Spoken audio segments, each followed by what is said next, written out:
And this brings me to learn to code. Yeah, okay, yeah. Right. So learn to code. So I asked you about this the other day. Right. That people are getting banned for learn to code. I'm like, what the is that? Like, what is that? So when coal miners were getting laid off, a bunch of articles emerged saying, teaching miners to code, can we teach miners how to code? And they were showing videos about it. I don't believe it wasn't intended to be derogatory or insulting, but to a lot of people, it came off as this bourgeois, let them eat cake. Oh, your career has been destroyed. You're a 50-year-old man with a family. Go to Silicon Valley and do something you've never even thought about. Right. So it came off as to a lot of people as just elitist. Right. So when these journalists start getting laid off, this meme spreads. I don't know exactly where it started, where they say learn to code to the journalists. The phrase learn to code was originally pitched as a one-size-fits-all solution to economic woes. Lost your job in coal mining? Learn to code. Your local factory shut down? Pick up a coding boot camp and you're back on track. It was the early 2010s and coding was being sold as the new job safety net. Barack Obama even launched the Computer Science for All initiative in 2016, encouraging students across the country to get into coding, preparing them for the future tech-driven economy. The message was clear. Learning to code would be your golden ticket to survival in a world where traditional jobs were evaporating faster than you could say Silicon Valley. Hi, everybody. While no one is born a computer scientist, becoming a computer scientist isn't as scary as it sounds. With hard work and a little math and science, anyone can do it. Don't just consume things, create things. Take an hour to learn more about the technology that touches every part of our lives. We're counting on you, America's young people, to keep us on the cutting edge. Thanks, everybody, and happy coding. Yes, because learning Python will absolutely fix decades of outsourcing, automation, and economic inequality. Why didn't we think of that sooner? By 2013, things took a sharp turn. As journalists started facing layoffs in droves, the internet quickly weaponized the phrase, learn to code, as a sarcastic retort to displaced writers and media workers. It was the ultimate slap in the face. Journalists, many of whom had been quite content to ignore the plight of other workers who were wiped out by automation and corporate greed, were now being told to go ahead and do what they'd so smugly suggested to everyone else. Learn to code. I'll admit, I enjoyed the joke. How could you not? It was the perfect storm of irony. These media folks who for years ignored the struggles of people losing jobs in industries like manufacturing and mining suddenly found themselves in the same position. Karma hit hard, and the internet didn't let them forget it.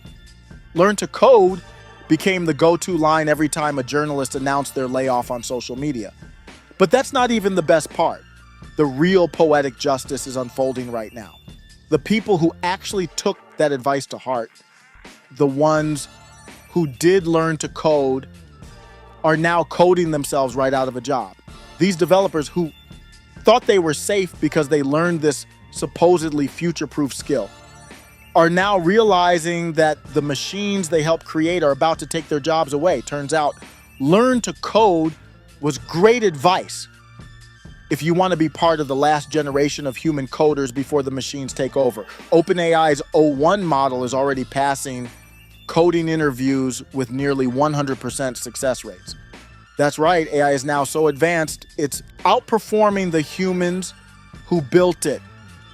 Imagine digging your own grave but calling it professional development. That's coding for AI. The irony here is off the charts. The very same people who once scoffed at others losing jobs to automation are now watching as AI takes aim at their own livelihoods. The O1 model isn't just a shiny piece of tech, it's a game changer. It's been built to do everything from coding to debugging faster, more efficiently, and without needing sleep or a paycheck. These coders thought they were untouchable. After all, they were the smart ones who learned to code, but now they're facing the harsh reality.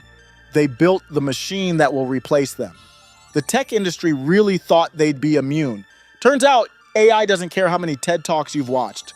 But it's not just about OpenAI's coding marvel. Look around. AI is moving into every field from customer service to legal research, and it's getting better by the day. What's happening to coders is just the tip of the iceberg. Coders thought they were the future, the chosen ones. Now they're realizing that AI is the future and it doesn't need them to get there. Now, some coders are still clinging to hope, convincing themselves that they're too specialized to be replaced. Sure, keep telling yourself that while AI learns your entire job in half the time. They say AI can't be creative, that it lacks the human touch. Oh, sweet summer child, wait until you see what's coming next. These AI systems are learning to handle creativity, and sooner or later, they'll probably do it better than us too. But hey, at least you'll have time to pick up a new skill. Cheer up, future coders. Once the machines take over, you can always pivot to manual labor. Or maybe after AI replaces all the coders, they'll give us some exciting new career advice, like learn to dig.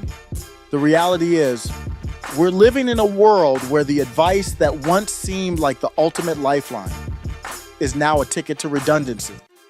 AI is improving at a breakneck pace, and if you're banking on coding to save your career, you might as well be learning how to operate a telegraph. And don't think this ends with programmers. This is coming for every industry, every job that can be broken down into tasks, no matter how complex. But don't worry, folks, the AI will probably just make our jobs easier, by eliminating the need for us completely. Middle MAGA.